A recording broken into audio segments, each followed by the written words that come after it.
From the top of Mississippi, the award-winning Charger Nation News brings you up to date on the latest events of the week. Today on CNTV, Senior Night at SHS. Students answer unexpected questions. And SHS Band marches down to Germantown. Happy Friday, everyone. Today is Friday, November 2nd, and I am Alexis Paul with your Charger Nation News. As we descend into November, you may not have realized that this month is dedicated to epilepsy awareness. Here is CNTV reporter Elizabeth Preuss to help further educate you on the cause and how you can help out. You know that awesome video with all the bright flashing colors and loud music that you want to show all your friends because it's just that amazing? What if I told you that awesome video might be potentially dangerous to a few people? Bright lights and occasionally rhythmic sounds can cause seizures in some people, according to epilepsy.com. Epilepsy is a disorder which can cause recurring spells of dizziness, or in worst cases, seizures.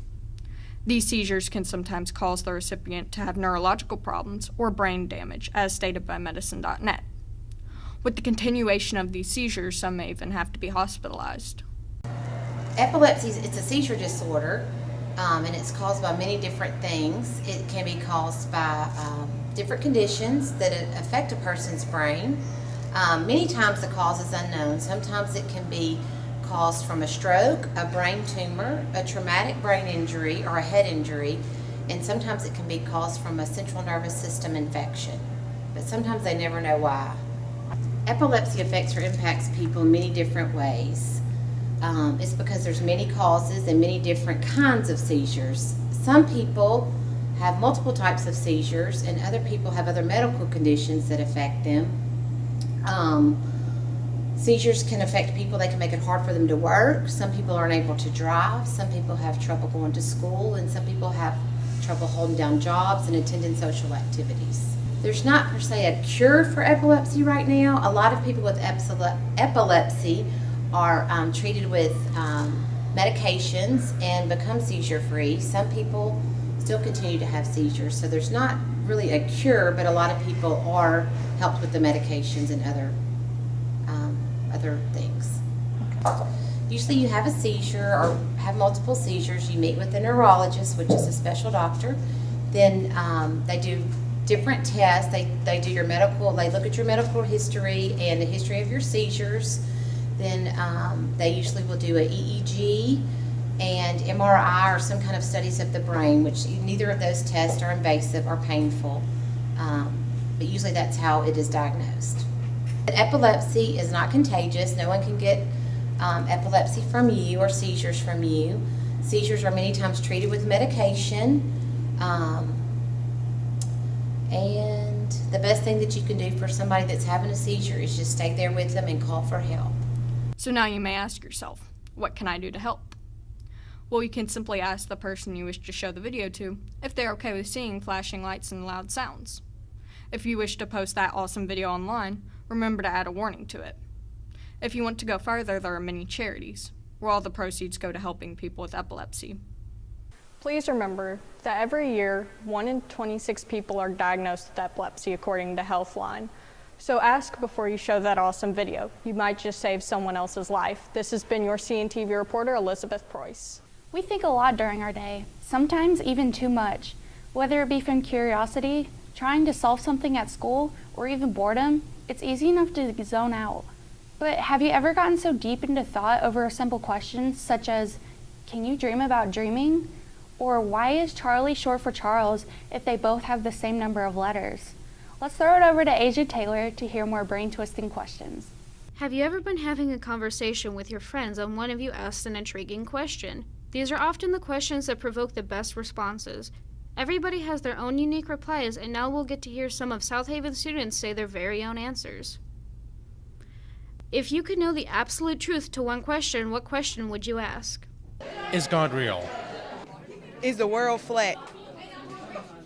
Where the earth, is it flat? How many people in the world? The answer to cancer. Why is there spiders? What ridiculous thing has somebody tricked you into doing or believing? Doing a backflip on a trampoline and I almost broke my neck. Seriously. Oh, that one's a tough one. That there was a ghost who was stealing my candy when actually it was my big brother. One time my cousins, they wrapped me up in saran wrap and said I was a taco. Actually thought I was.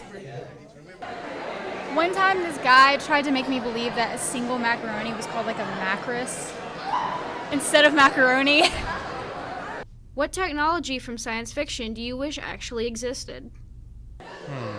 I'd say the hoverboard from Back to the Future, Part 2. The real ones, not the ones we have today.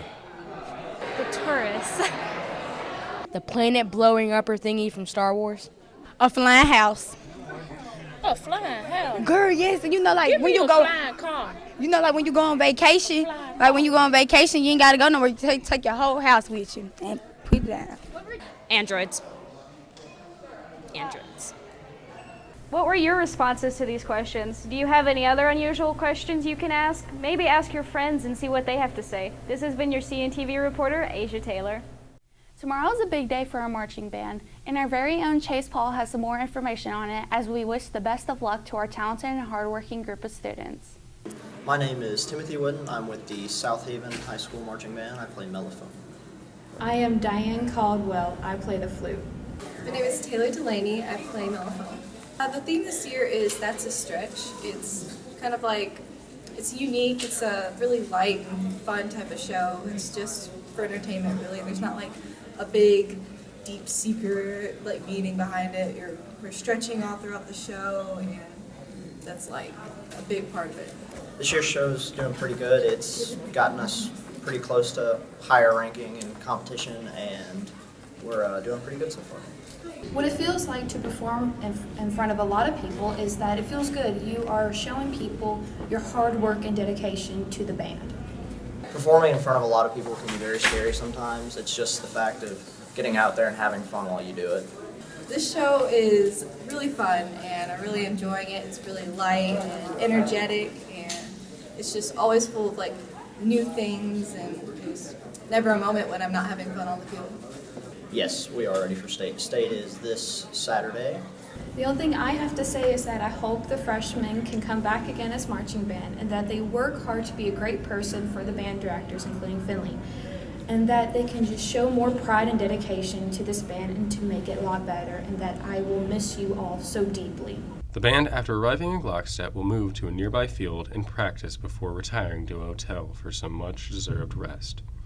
In the morning, the band will go to their preliminary competition before their final competition later that night. This will be a big moment for South Haven, as well as the students, instructors, and their families. After giving their all in final competition, the band will wait for the results to be released. The judges will award medals depending on placement, and our band will claim their reward. Our Charger Band has been rocking the field, showing their support for every game. Now it's time for us to show our support for them. Go SHS Band. And this has been CNTV reporter William Chase Paul. We would also like to recognize the students who were honored at last Friday's football game. Not only were the seniors recognized, but also the students who achieved a 30 or above on their ACT test. Congratulations to all. We also wanted to thank everyone for the amazing turnout at Trunk or Treat Tuesday night. We hope everyone had fun trick-or-treating, getting their face painted, and enjoying all the floats our school groups and clubs put together, along with the delicious cotton candy that turned out to be a pretty big hit.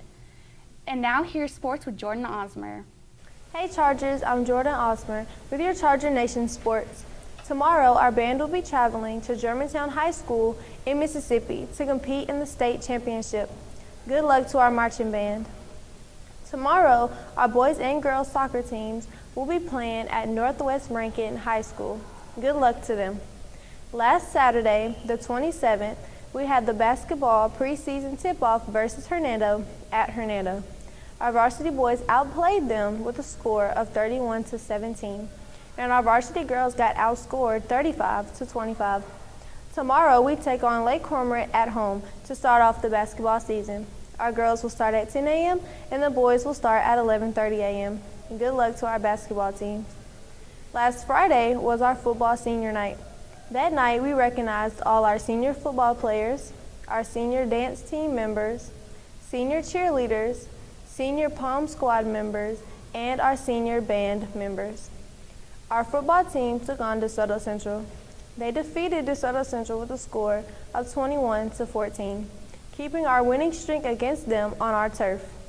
Tonight, they travel to take on Horn Lake for their last game of the season, which starts at 7. Make sure you come out and support our football team as they end their season. And lastly, we would like to congratulate India Jeffries for being honored as she was named to the Mississippi Region 1 Volleyball First Team All-District. Now back to Alexis with the news. Last but not least, here's Kiera Owsley with a look at our weekend weather. Hey Chargers, it's time for your weekend weather. Today will be partly cloudy with a low of 43 degrees and a high of 59 degrees. Saturday will heat up with a low of 51 degrees and a high of 68 degrees with partly cloudy skies also. Sunday will be cloudy with a low of 53 degrees and a high of 65 degrees. That's all for your weather, and I hope you have a spectacular weekend. This has been your Charger Nation news, but don't just wait until Friday to get your Charger Nation fix. We have an Instagram and a Snapchat that you can follow to stay up to date with anything under the sun. Now go out there and have a wonderful day.